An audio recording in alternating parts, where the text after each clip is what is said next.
Sebenernya gue nggak mau bahas ini, cuman terlalu banyak orang yang mention gue dan komen di video gue kalau Pak Anies itu pengkhianat, Pak Anies itu pengkhianat Pak Prabowo dan lain-lain.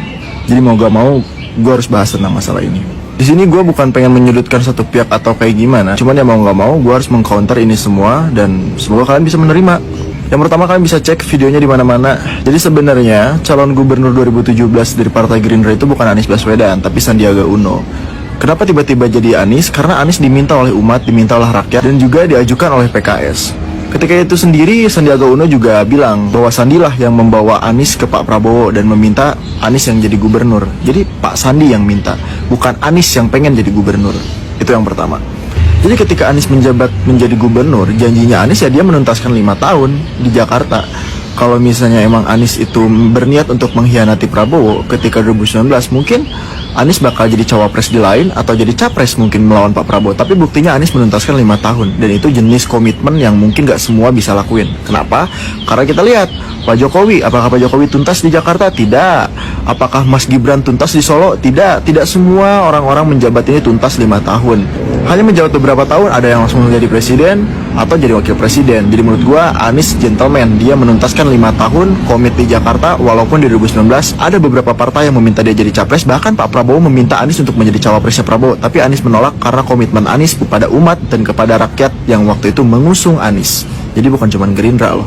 Ya mungkin untuk pendukung Pak Prabowo 2019 semua bakal ngerasain hal yang sama. Dan banyak yang bilang kalau Pak Prabowo itu mengkhianati pendukung-pendukungnya di 2019. Gue sebagai pendukung Pak Prabowo 2019, sedikitnya gue merasakan itu, tapi gue gak akan bahas ke sana. Ini bukan berarti gue mau menyudutkan, tapi ini bentuk realitanya. Kalian harus nonton video ini.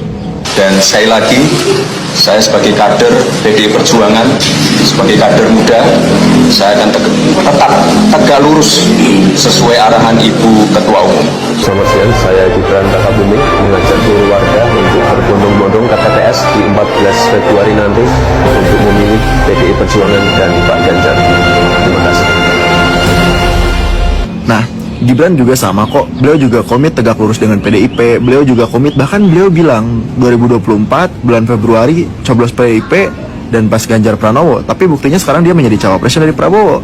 Jadi kalau kalian berteriak Anies itu pengkhianat, menurut gua mending ngaca. Kayak gitu jadinya maling teriak maling. Kalian teriak-teriak Anies ini pengkhianat padahal nggak tahu rujukannya kayak gimana.